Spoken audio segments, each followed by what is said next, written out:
As America approaches its 250th birthday, what are we celebrating? This week on Firing Line. The Declaration of Independence was signed 250 years ago this July. Are we living up to the ideals that inspired it? In relation to the expectations of the founders, Congress is the most dysfunctional of the branches. Congress is sitting on the sidelines, watching it happen, and functioning as a kind of commentariat rather than as the chief actor in the system, which is really how the Constitution sees it. Yuval Levin is a senior fellow at the American Enterprise Institute and contributing editor for the National Review. In many ways, this would be James Madison's nightmare. Madison's main fear is faction, which he defines as any group, a majority or a minority, animated by passion rather than reason, devoted to self-interest rather than the public good. Jeffrey Rosen is an author, law professor, and CEO emeritus of the National Constitution Center. What do they say about the nation's founding and its future? Firing Line with Margaret Hoover is made possible in part by Robert Granieri, Vanessa and Henry Cornell, the Fairweather Foundation, the Tepper Foundation, Peter and Mary Calico, the Beth and Ravenel Curry Foundation, Pritzker Military Foundation, Cliff and Laurel Asness, the Margaret and Daniel Loeb Foundation, and by the following. Jeffrey Rosen, Yuval Levin, welcome to Firing Line. Thank you very much. Great to be here. You have both contributed to a book that is published by the National Constitution Center called The Promise of America, Reflections on Our Enduring Ideals. As we near the 250th anniversary of the signing of the Declaration of Independence, how well is America living up to its promise, Jeff? Well, it was so exciting for us at the National Constitution Center to identify the ideals of the Declaration and the Constitution, and then to ask how we're living up to it. So for the Declaration, liberty, equality, and government by consent, and for the Constitution, separation of powers, federalism, and the Bill of Rights. It's so striking how much consensus there was among the contributors about those principles. Justice Gorsuch wrote the conclusion, Justice Breyer wrote the introduction. Both of them agreed that those are the principles of the American creed. So the essayists conclude that although there's disagreement about how to balance those values of liberty and equality, or separation of powers and federalism, both liberals and conservatives agree that those are, in fact, the principles of the American creed. And there is something incredibly unifying and inspiring about bringing together these people of different perspectives and having them agree about what our basic principles are. How well is America living up to its promise, Yuval? I think we're living up to our promise, but one way to understand the way that Jeff has just put this is that part of what's distinct about the American promise is that we started by asserting our principles and ideals. And that means that we're always in the process of holding ourselves to account. And holding ourselves to account never can mean that we're doing great. And I don't think anybody looking at 21st century America would say we're doing great. That's not the issue. The question is America aware of its ideals? Do we understand where we're falling short? And are we looking for ways to do something about it? Obviously, the country can disappoint us. But what stands out about our country is that we can hold ourselves to account. That when we fall short, we know exactly how. Because at the very beginning, there are these documents that say, this is what it ought to look like. We don't agree about what it requires in this moment. But beginning from that agreement is still something really extraordinary. And I do think that in the 21st century, for all of our many problems, and they're very real, we have a lot to be grateful for in those founding ideals and documents, and having an excuse to look to them in the 250th year is a very valuable thing for a country in our situation. How do those principles and writing them down, why was that distinct in human history? You know, to me, what most stands out about that extraordinary declaration is the premise that we're all created equal. I think we take it for granted, we treat it as obvious. It calls itself self-evident. Yeah. But it's not at all self-evident, not if you look at human history. And there's a way that that fundamental commitment, the idea that all human beings are morally equal, that idea contains almost the entirety of the American story. Because our equality demands a couple of things. On the one hand, it points to consent. If we're all equal, then no one has authority over anyone else by nature. We can only really govern by consent, which practically means we can only really govern by majority rule. At the same time, our equality means we each have rights. They can't be taken away. And the thing is, those two principles are in tension with each other, right? And the fact that that's just right there, that this principle that demands two contradictory things and puts in place the whole story is in our Declaration at the first moment, is just an extraordinary fact. And you can see all of American history kind of rolling from that one little phrase. Another way, Jeff, you often put that competition of ideas is in the embodiment of Thomas Jefferson and Alexander Hamilton, right? That the views of Jefferson as a individual who emphasized states' rights, emphasized local control, versus Alexander Hamilton, who of course agitated for strong federal control. You are always keen to point out that that debate not only has it never been settled, but it continues to rear its head. Give me some examples of how we see it today. It is remarkable how Hamilton and Jefferson's initial battles over, as you said, national power versus states' rights, and also executive power versus congressional power, democracy versus rule by elites, and liberal versus strict construction of the Constitution have defined all of American history, our political, our constitutional, and our social history. Examples today, what's the most contested question that we're discussing? The nature of executive power. Has the president become so powerful that he's become a kind of Julius Caesar, an emperor who's subverting the American ideal? Well, this is exactly the question that Hamilton and Jefferson debated at the dawn of the American government. And then fast forward to today, we're debating both in the White House and in Congress and also in the Supreme Court, how strong should the president be? This whole idea of the unitary executive that the Supreme Court is invoking is a phrase that comes from Alexander Hamilton's Pacificus letters. And Hamilton believed that you needed an executive strong enough to resist popular demagoguery. In fact, his suggestion at the Constitutional Convention was a president elected for life so that he could resist populist temptations. Jefferson is the opposite. He wants a term limit for the president so he won't be tempted to install himself as a dictator. So this central question, is President Trump, for example, Julius Caesar, or is he Andrew Jackson? Is he well in the American populist tradition, is one that goes back to the very beginning. Strong executives have often throughout American history been accused of being authoritarians or dictators. Andrew Jackson, Lincoln, Franklin Delano Roosevelt. So to what extent is Donald Trump and the current administration a departure or an extension of the same trend? In a sense, it's too soon to judge whether President Trump is within the historical power of the accretion of executive power or whether he's something else. Much will turn on the Supreme Court, but it is striking that more and more what presidents, once they get into office, have been demanding powers that the founders did not anticipate. Yuval, you have said, quote, "The founders would not be surprised by a president seeking Napoleonic powers. They would have been very surprised, though, by a Congress that allows that to happen and that lets its own power flow to the president. That's the problem we face now." Is Congress the branch of government that is working least as the founders anticipated? Absolutely. I think in relation to this design of the system and the expectations of the founders, Congress is the most dysfunctional of the branches. The separation of powers is not just a structure, it's a process.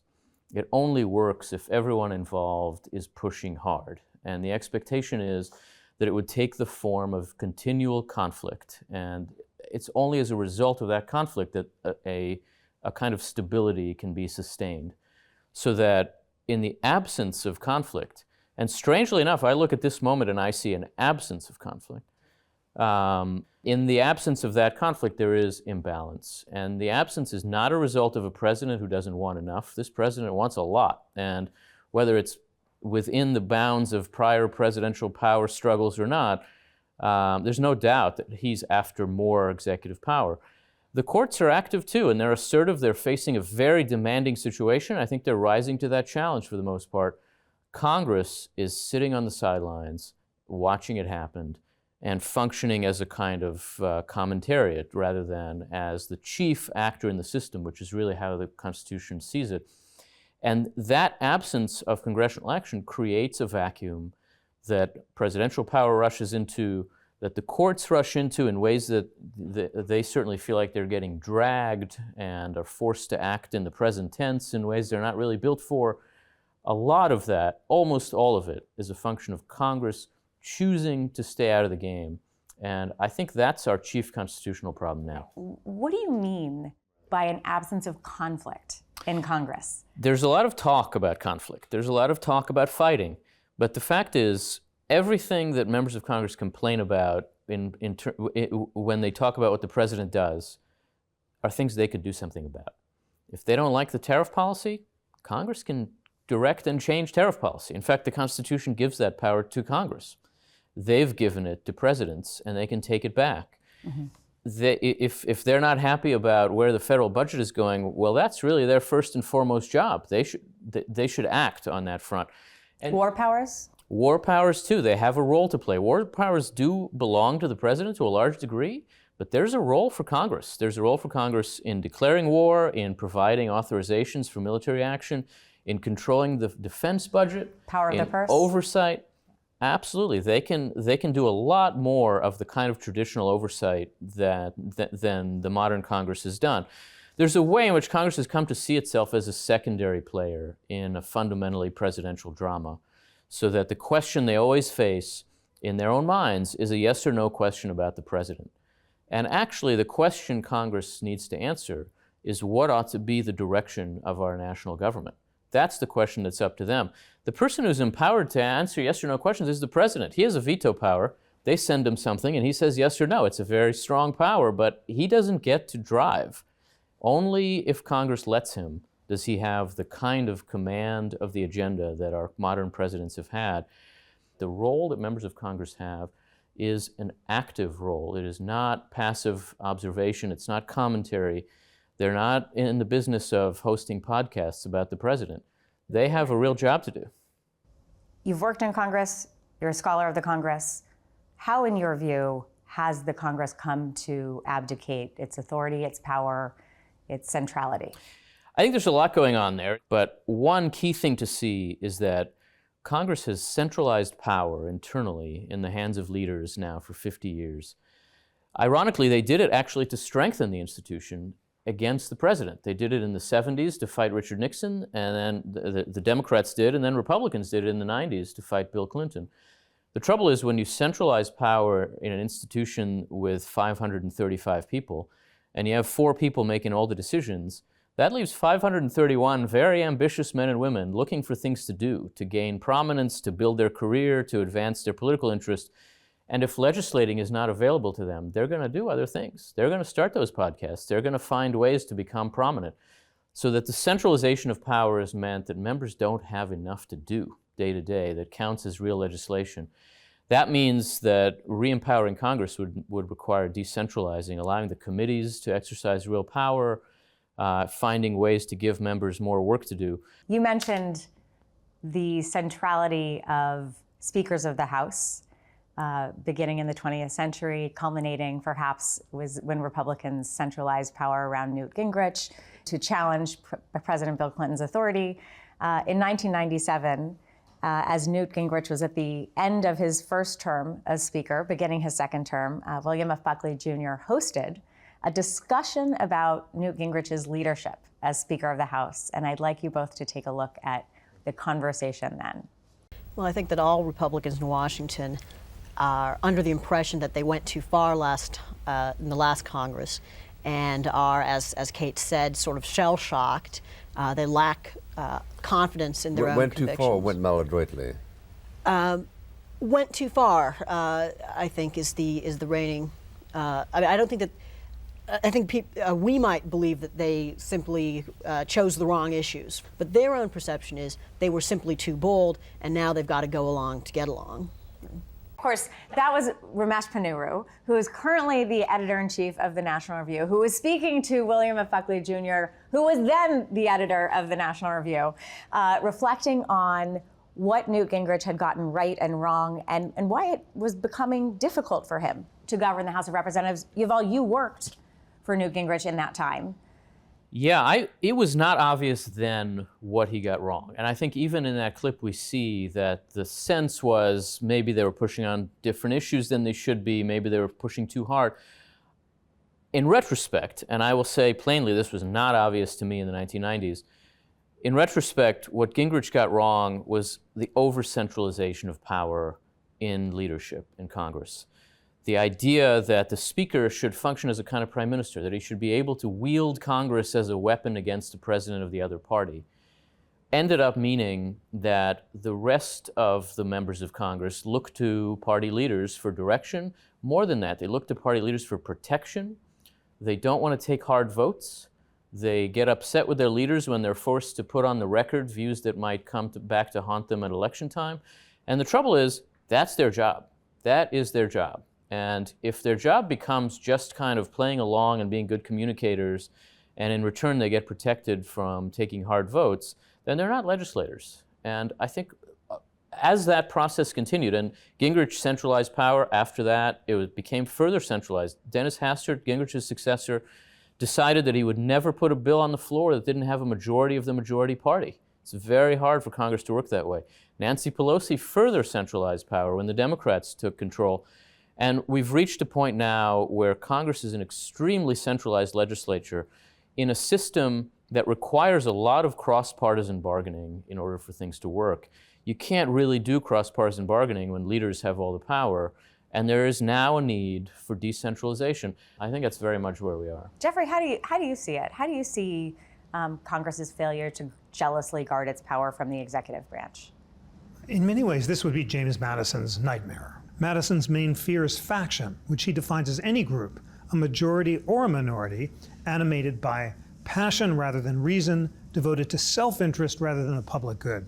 Now, of course, the party system wasn't really up and running when Madison wrote the Federalist Papers, but for much of our history, parties functioned as groups that amalgamated different interests and allowed the kind of cross-partisan bargaining that Yuval describes. Once we get so polarized that the parties are more determined in supporting their guy in the White House and protecting the parochial interests of their own constituents, even when they're minorities, they're acting exactly as the kind of passionate factions that Madison most feared. The founders, Jeffrey, intended for representation to grow in the House of Representatives in particular, and it did regularly until the Reapportionment Act of 1929, where the representatives themselves held the number at 435, which is where it is today, even though the population has tripled since the 1929 Reapportionment Act. One solution that I have heard Yuval advocate is to increase the number of representatives in the House. Would that help? The question of apportionment was the central question at the end of the Constitutional Convention. And the only substantive intervention that George Washington made at the very end was to support what became the original First Amendment to the Constitution, which would require one representative for every 30,000 inhabitants. But what's crucially important for representatives is the question of time. You've got to take time not to make impetuous decisions. So would we be better off if there were more representatives today? Not if there weren't more bargaining and slow consideration of competing points of view. The basis of the whole Enlightenment idea about how we arrive at the truth is that it can only emerge when we hear competing points of view. That is why Jefferson says that truth has nothing to fear from error as long as reason is free to combat it. And he thinks that both representatives and their constituents have to listen to points of view from diverse sources. To that degree, the real problem is not the size of Congress, but it's social media technologies and other media technologies that result in instant decisions that prevent sober second thoughts, that are based on a model of enrage to engage rather than reason over passion, and that represent in so many ways the founder's nightmare. To rebuild those speed bumps, to prevent quick decision making is really tough in an impatient age where people want immediate answers and they want to express themselves immediately and they want immediate feedback from their representatives. but we have got to think about ways of slowing everything down. To me, when you think about how much to grow the House if we were to engage in that kind of constitutional maintenance, I don't think this is a revolutionary idea. It's just a way to recover, to restore the logic of the system. If the House had kept growing by the same formula that it was growing by in the 19th century, it would now be larger by 149 members. So I think we should just grow it by 150 members. That's not crazy. The House would still be smaller than the House of Commons in Britain. It would be smaller than many European legislatures, a little larger than others. It's a perfectly plausible, imaginable size. And then grow slowly by that same formula every 10 years so that it has some chance to keep up with the growth of the country. Members are still representing a somewhat more manageable constituency size. And I think the moment of growing by 150 all at once, of introducing that many members into the institution, would be an opening for reforms of other sorts. You have 150 new members coming in, you're going to rethink the budget process. You're going to rethink the committee system. You're going to think again about how House rules should work. And we need that shot in the arm. There are a lot of changes that are needed now that in the normal order of things would be made in Congress. But we've gone through 50 years with rules made in the 1970s, especially the budget process, and members have lost the sense that they could even change these things. So to me, growing the House is not a silver bullet, but it's part of a larger effort to help Congress help itself. As we approach the next major technological revolution, which is, of course, artificial intelligence, how do the ideals of the Declaration from 250 years ago stand to hold as we face a future that is almost unimaginable to us as we sit here today? The American Revolution is based on a claim about how people make up their minds about truth. When Jefferson said we hold these truths to be self-evident, he was reflecting an Enlightenment distinction between self-evident truths and factual truths. Self-evident truths are axiomatic, 2 + 2 = 4. You can discern them purely through reason. Factual truths are contested. People disagree about them, and you need to have empirical observation and evidence and contestation before you can agree about whether people's opinions about religious or political or factual truth are true. That requires debate between human beings of differing points of view. One thing that is so striking about the AI revolution is that it substitutes a centralized authority that has neither reason nor a moral sense with the responsibility of citizens to examine primary sources and make up their own minds. And in that sense, it poses a fundamental challenge to the whole Enlightenment premise of the Declaration, that people will take the time to make up their own minds and not get their opinions from centralized authorities. So it's the oldest problem of the founding. It is not a new problem. How can citizens achieve that personal self-government that will require them to make up their own minds, to take the time to examine primary sources, and to think for themselves? And what's so inspiring is that we are a creedal nation, as so many scholars have said in this book, and it's the ideals that hold us together. The point is not agreement about how to balance the ideals. Hamilton and Jefferson disagreed themselves about that. Disagreement is not a bug in the system, it's a feature, it's respectful debate, it's deliberation. I love the fact that after Hamilton dies in the duel, Jefferson places a bust of Hamilton across from his own bust in the central entrance hall of Monticello. Anyone can see it there today. It's really moving. And when he passed it, and he was old, Jefferson would smile faintly and say, "Opposed in life as in death." And it's really significant. For Jefferson, Hamilton is not a hated enemy to be opposed or destroyed, but a respected opponent to be engaged with. And as long as we get back to that spirit, we will continue to thrive as a republic. Yuval, how do you see the ideals of the Declaration transcending the next major technological revolution that humanity will have to endure? I think one key thing to see about those ideals is that they're fundamentally rooted in a view of human nature, and in the sense that that is not something that changes. The world changes. The founding generation certainly expected that the world would change a lot, and that we would live through a lot of progress and also a lot of challenges. But the fundamental character of human nature They did not expect to change. And I think that's one very important thing to think about in seeing where we stand now. And you know, America is an old country. We like to think of ourselves as a young people. We're forward-looking, and we are. But our government is essentially the oldest government in today's world. The British can say they had institutions with the same names in 1800, but they didn't do the same things they do now. The United States has had the same government for longer than any other society in the modern world. And that's because that government was built to endure through challenges and changes, and it is still built for that. The premise of your answer is that artificial intelligence and the robots won't change human nature. That's right. They won't. Okay. Like it or not, There good or it is. bad, There that it is my is. expectation. There it is. Yuval Levin, Jeffrey Rosen, thank you so much for joining me. Thank you. Thank you. Firing Line with Margaret Hoover is made possible in part by Robert Granieri, Vanessa and Henry Cornell, the Fairweather Foundation, the Tepper Foundation, Peter and Mary Calico, the Beth and Ravenel Curry Foundation, Pritzker Military Foundation, Cliff and Laurel Asness, the Margaret and Daniel Loeb Foundation, and by the following.